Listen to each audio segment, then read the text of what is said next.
Agradecemos al ingeniero Martínez. Y ahora nuestra última intervención para finalizar esta jornada: Derecho y Política Ambiental aplicable a la gestión sostenible del suelo.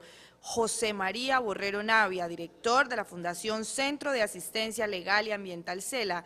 Él es doctor en Derecho y Ciencias Políticas, máster en Derecho y Política Ambiental de la George Washington University. Ha trabajado durante 4 décadas en la defensa del patrimonio natural y los derechos ambientales.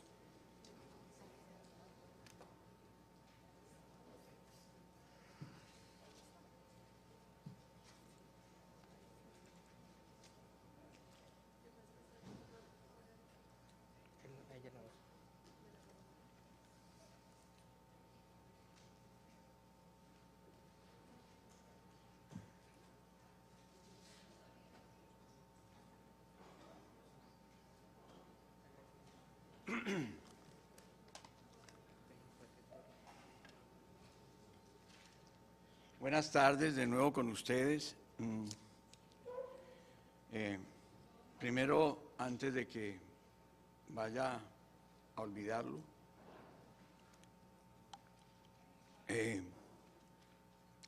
tengo que hacer un reconocimiento a la Universidad Autónoma de Occidente que tan gentilmente nos ha brindado la hospitalidad para realizar este encuentro. Segundo, también hacer un reconocimiento a quienes de los expositores y los participantes, y me he dado cuenta que algunos lo hicieron, aplicaron parte de su tiempo a leer un documento de reflexión que nosotros les reenviamos con relación a los retos de la política, ambiental. Y el tercer anuncio que quiero hacer es el que el doctor Julio Carrizosa Umaña, que ha sido realmente un pionero del pensamiento ambiental y de la gestión ambiental y de la política ambiental en el país, él ha tenido la gentileza de acompañarnos. Cuando yo le invité, él me dijo que él hablaría cuando quisiera hablar. Entonces, me ha pasado una nota diciéndome que quiere conversar con ustedes después de mi intervención. Entonces, eso significa que mi intervención vamos a cortarla, lo cual de todas maneras, yo que tengo realmente una inclinación pronunciada a la brevedad, va a ser para mí va a ser una gran ventaja. En todo sentido, muchas gracias, doctor Carrizosa, por estar aquí con nosotros. Bueno, antes de que pongan esto allí, yo les quiero decir que yo soy de una escuela, de una formación oral. Mi instrumento por excelencia siempre ha sido la palabra, entonces yo no tengo muchas destrezas en manejos de presentaciones como se han hecho aquí con esa maestría. Yo eso no lo puedo hacer. Y generalmente cuando lo hago, esto me queda muy mal. Entonces yo he solicitado a María del Mar que ella me ayude a medida que yo vaya hilvanando mis pensamientos y contándoles a ustedes, que les vaya moviendo esta presentación. Bueno, pero antes de la presentación quiero hacer unas consideraciones preliminares. La primera consideración que tengo es, primero, reconocer que en materia específicamente de instrumentos legales y de armonización de las instituciones, como era una de las actividades que estaba considerada dentro de la estrategia de la política de gestión sostenible del suelo, la FAO auspició un trabajo con una abogada que hizo un examen primero de las instituciones, de las normas, y que estaba un poco orientado a responder primero. La gran pregunta es, ¿se necesita un instrumento especializado para garantizar la gestión sostenible del suelo, es decir, un instrumento legal. Primera pregunta. Como quiera que dentro de los indicadores de la política se habla de que lo que nos va más o menos a indicar, a mostrar que hemos cumplido la política en este tema, es que se expidan 3 decretos. Bueno, entonces, frente al número, pues tanto esta colega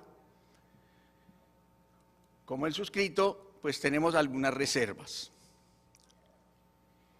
Y es en torno a esto que yo quiero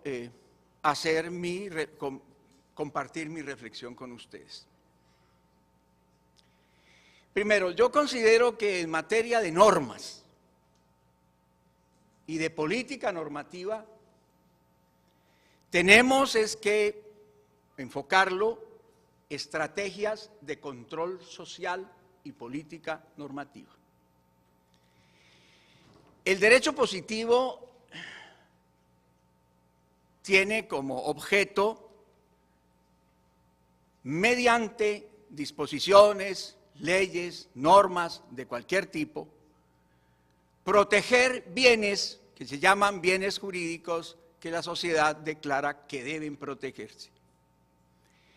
Pero el instrumento del derecho positivo no es solamente a través de normas de comando y control, es decir, normas que ordenan y normas que establecen unos criterios de autoridad para que se cumpla lo que se ha ordenado. No.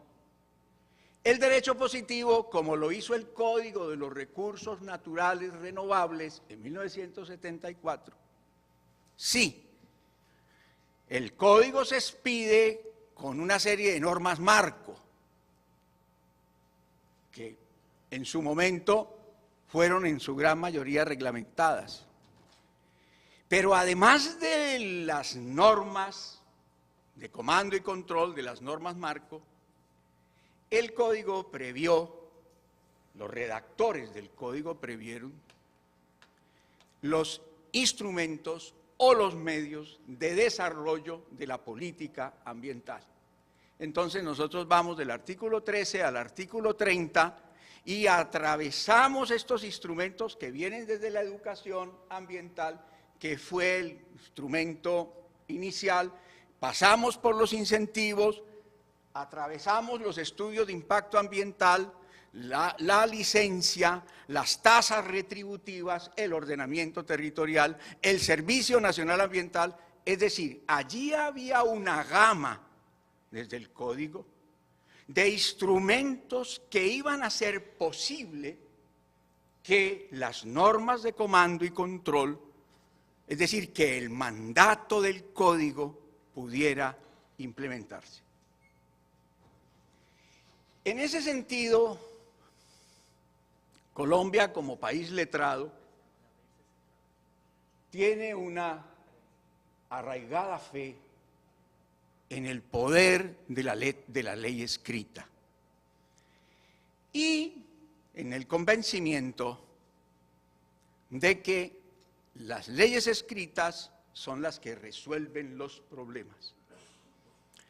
Esto entonces nos ha llevado, esto puede llevar, algunos estudiosos pueden decir que estamos frente a un fenómeno de fetichismo legislativo, es decir, creer que a través de las leyes escritas nosotros resolvemos los problemas y los conflictos de la sociedad, sin la concurrencia de esos otros instrumentos que en el caso ambiental ya habían sido adoptados, enunciados y desarrollados desde el Código.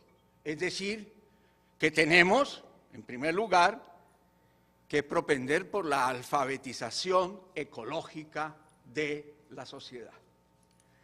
Una sociedad que no se alfabetice ecológicamente está hoy condenada, por supuesto, a padecer los rigores de la adversidad natural y a perecer. Entonces, en primer lugar eso, pero tenemos que tener incentivos, hay que incentivar. Yo personalmente como abogado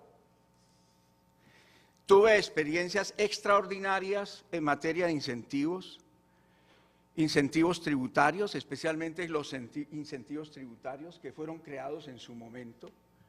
Uno era un incentivo para los que demostrasen inversiones con beneficios ambientales, especialmente para el sector productivo.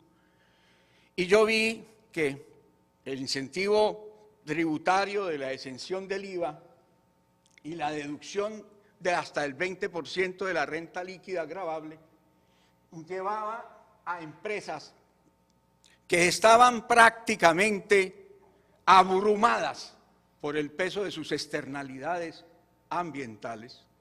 Una empresa en el Valle del Cauca que tenía un caldero a base de crudo de Rubiales, ve las posibilidades del cambio y hace una inversión en un caldero de hidrógeno. Y así muchas empresas del Valle del Cauca utilizaron los incentivos tributarios, exención del IVA, y muchas de esas empresas, las inversiones que eran millonarias, buena parte se la ganaban con esas exenciones y con esa deducción de la renta líquida gravable. ¿Por qué no tenemos incentivos en materia de reconversión de sistemas agropecuarios? En el último plan de desarrollo, Ley 1753, si no estoy mal, del 2015, se nos menciona el crecimiento verde. Y dentro del crecimiento verde, como una política transversal, como una estrategia transversal, se nos habla de la reconversión de los sistemas agropecuarios. Perdón, de los sistemas pecuarios. Y yo quiero sobre eso hacer un llamado. Y lo hago solamente como ciudadano. Yo creo que, por respeto a la vida, una de las cosas que hay que hacer en derecho es establecer una moratoria a esos campos de concentración animal, en donde se producen aves y se producen cerdos para el sacrificio en condiciones de campo de concentración. Eso hay que cambiarlo. Eso hay que cambiarlo, por la salud de ellos y por la salud nuestra. También el país tiene que ir abandonando el uso de fertilizantes de síntesis. Si necesitamos leyes, si necesitamos normas, es en esa dirección. Tenemos que irlos abandonando, por lo menos los usos desproporcionados e incontrolados. La FAO dice que se va el 70% de ese nitrógeno y de ese fósforo y queda y va a los ríos. Entonces, si necesitamos leyes, hagamos leyes sobre eso. Moratoria a los agrotóxicos, moratoria a los fertilizantes de síntesis. Una moratoria, racionalicemos su uso. Eso no puede seguirse aplazando. No, que es que necesitamos alimentar mucha gente, que es que la humanidad ha crecido. No me vengan con mentiras. Aquí no es un problema del tamaño de la torta, sino de la proporción en que la torta se distribuye. Si no, veamos los indicadores de la estructura de tenencia de la tierra en este país. Gracias, Enrique, por tu presentación y gracias al subdirector del IGAD, porque el subdirector del IGAD dice: vamos a conciliar producción con conservación. Y Enrique nos demuestra que esa separación, que ese maniqueísmo es un sofisma. Podemos producir más y al mismo tiempo garantizar la conservación del suelo. En el estudio financiado por la FAO sobre las normas en Colombia, que tienen relación con el suelo. Al final la autora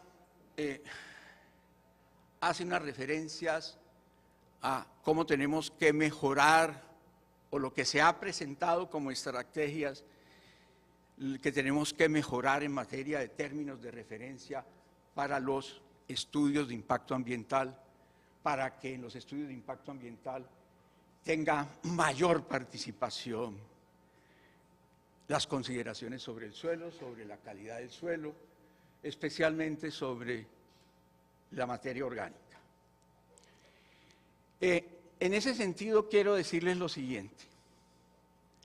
La experiencia que tenemos es que después de que cuando estábamos inaugurando, se estaba inaugurando la Ley 99 de 1993, se había creado, todos teníamos muchas expectativas en la forma como fue inspirado el Sistema Nacional Ambiental, en sus propósitos, en su organización.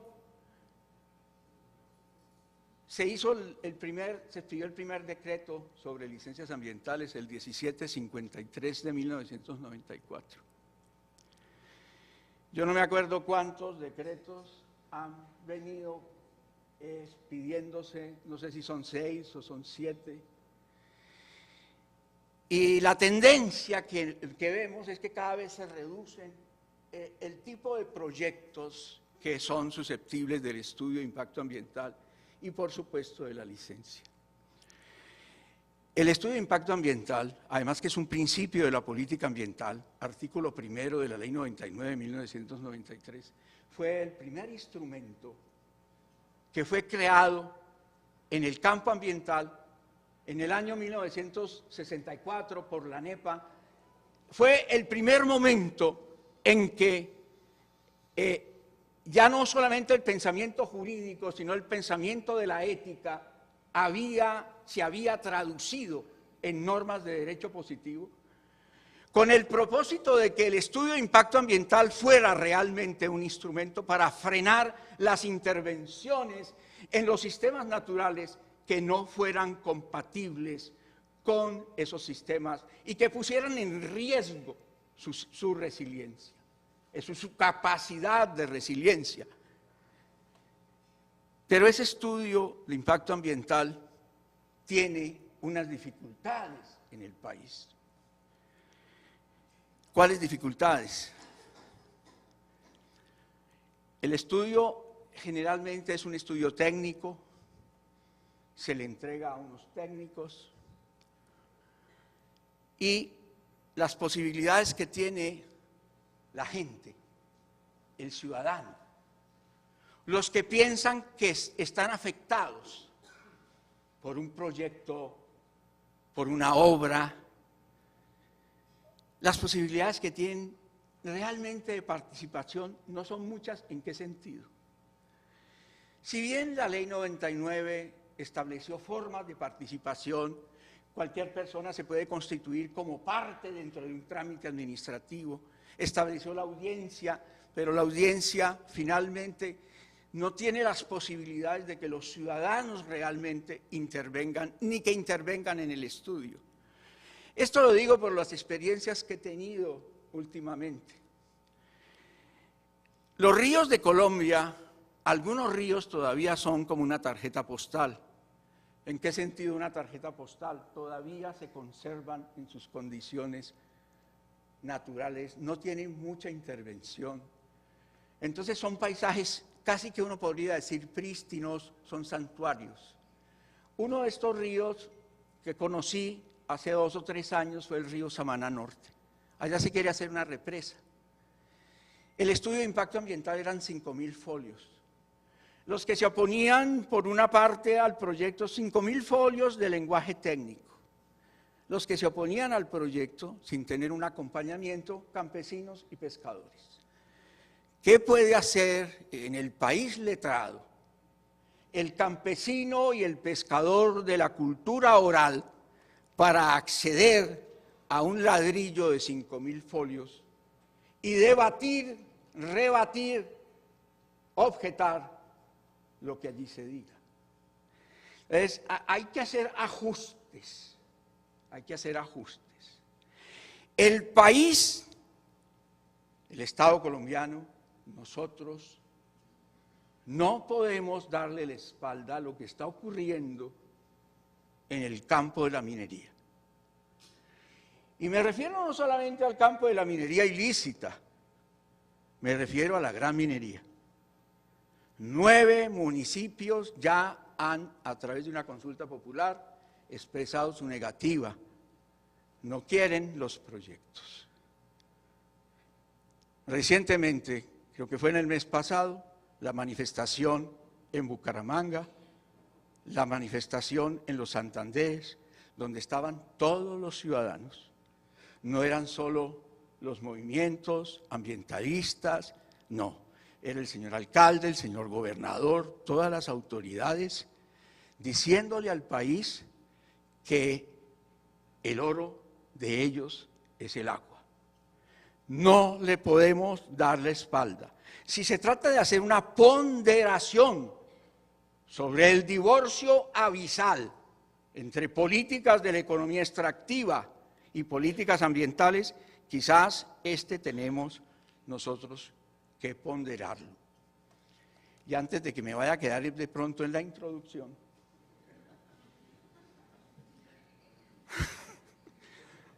a ver, la pregunta es si tenemos o no tenemos instrumentos legales. En el año 2002 o 2001 estaba mi amigo Alejandro de Lima, de director de la CBC. Él no fue el que me invitó.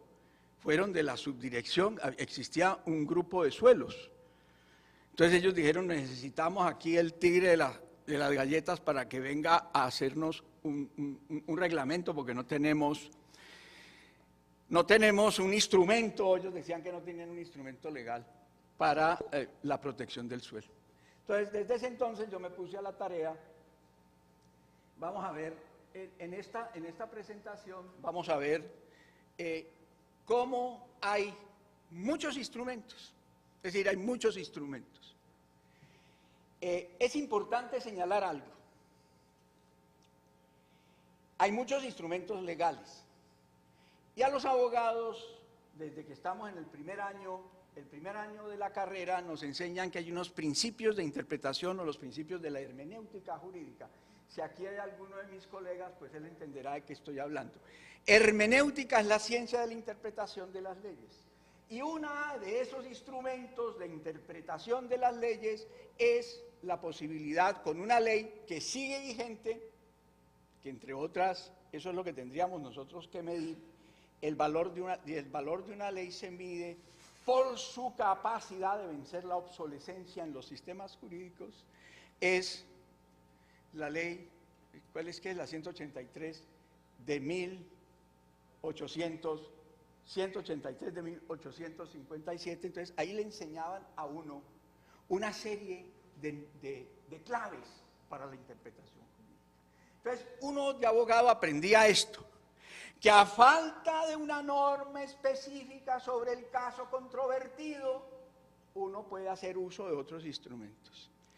Y nosotros tenemos el instrumento fundamental, que lo tenemos desde la expedición del Código y antes de la expedición del Código de la ley de 1973, la ley, digámoslo, la abuela de la legislación ambiental, tenemos un instrumento que se llama principios. Entonces, los principios también son normas, pero los principios permiten precisamente, en donde hay un vacío, nosotros podemos invocar al principio, porque el principio también sirve para unificar, para allanar los vacíos legales. Y tenemos una serie de principios que son bastante ricos en materia ambiental.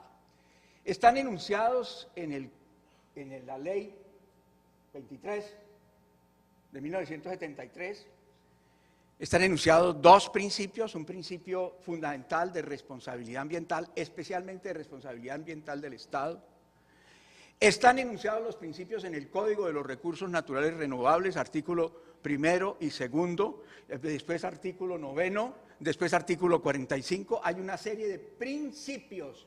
Y después tenemos 14 principios del derecho de la política ambiental que fueron enunciados, que fueron consagrados en la Ley 99 de 1993. ¿Esto qué significa? Esto significa que hay una serie de instrumentos para, uno no puede decir que faltan leyes. En esto quiero ser muy preciso. Uno no puede decir que faltan normas en un país que se distingue por su exuberancia en la producción de normas. Algunos pues eso calificarían eso ya no solamente como fetichismo legislativo, sino como inflación legislativa. Entonces, en un país con estas condiciones, nosotros no podemos invocar falta de normas para aplicar los criterios generales de protección, en este caso del suelo. Pero antes de eso voy a ponerles un ejemplo, antes de referirme a las normas específicas, que son muy pocas, porque realmente el suelo sí se quedó como una cenicienta en materia de normas. Los otros recursos naturales del código fueron en su momento reglamentados y el suelo quedó allí sin reglamentación posterior. Uno diría que se debe a muchas situaciones. Una situación, quizás no había la suficiente información, puede ser una, ¿no? Segundo, el suelo empezó a traslaparse con el concepto de territorio. Entonces, o es el territorio o es el suelo, es decir, hubo traslapes conceptuales y finalmente el suelo como recurso pues está imbricado con la propiedad. Entonces, y dirigirse al suelo es finalmente dirigirse de alguna manera a la propiedad. Si bien es cierto que ya nosotros teníamos una declaración de principios desde el 86 sobre tenía que ceder el interés privado al interés social y después incorporamos en la Constitución del 91 la función ecológica de la propiedad en el artículo 98 y la Ley 160 de 1994, ese intento que hicimos también de avanzar en reforma agraria, ya había incorporado también un instrumento en materia de que la propiedad que no cumplía con la función ecológica era sujeta a un proceso de extinción del dominio. Quiero mostrar un ejemplo. Me tiene que avisar, oye. Quiero mostrar un ejemplo, referirme a un ejemplo clásico de la ley y la institución creada y la imposibilidad para implementarla. A través del trabajo que hicimos y que mencionó la ingeniera Martínez y que pues yo ya les había anunciado inicialmente, visitamos el Valle del Cauca, todos sus municipios. Había que establecer unos lineamientos en materia de conservación de suelos. ¿Y qué fue lo que vimos? Que el conflicto dominante era que no existían las franjas forestales protectoras. El Código de los Recursos Naturales Renovables,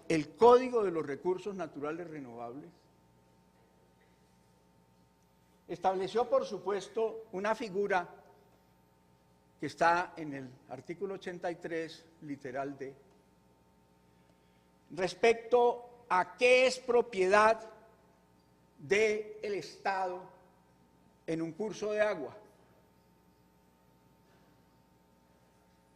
Es propiedad del Estado en un curso de agua, no solamente el lecho, la ribera, la playa fluvial, propiedad del Estado afectada al dominio público, no lo olviden, no es un bien fiscal, es propiedad del Estado afectada al dominio público. Y determinó que además del lecho, la playa fluvial, había que establecer un área de dominio público paralela a la línea de mareas máximas o del curso permanente de los ríos y, por supuesto, no solamente de los cuerpos lóticos, sino de los cuerpos lénticos. Bueno, el decreto 1541 de 1978, en el artículo 14, estableció que esa área de dominio público en cierta forma tenía que hacerla la autoridad ambiental, que en ese entonces era el INDERENA, de consumo con el INCORA. Yo no tengo noticia de que eso ya se haya hecho en el país. Este año el Ministerio del Medio Ambiente presentó a consideración de los colombianos una metodología para delimitar, hacer el alindamiento ya no solamente de esta faja de dominio público, sino de un área de conservación aferente en un concepto que no teníamos nosotros antes, que era el concepto de la ronda hídrica. Esta convocatoria se cerró el 30 de mayo, 31 de mayo, no sé qué, la vez que pregunté hace 1 o 2 meses todavía no había sido adoptada mediante una resolución. A ver, la franja forestal protectora venía desde antes de la ley segunda del 59, la franja forestal protectora.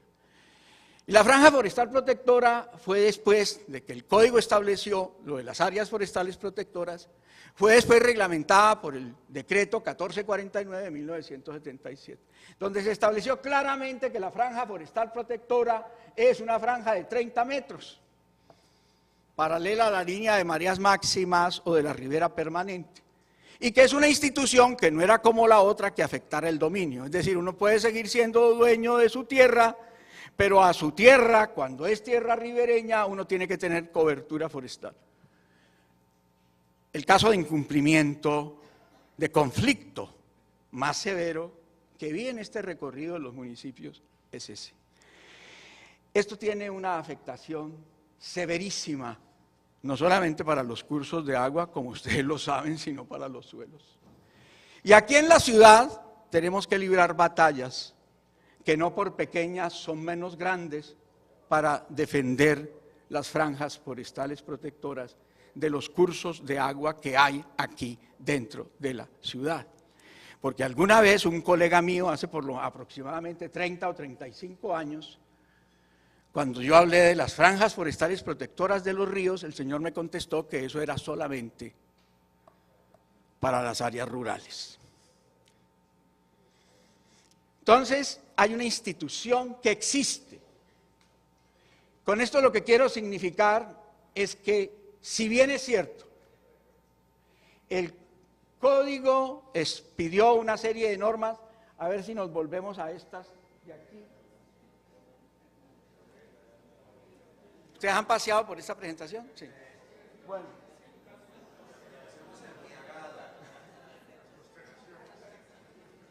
A ver.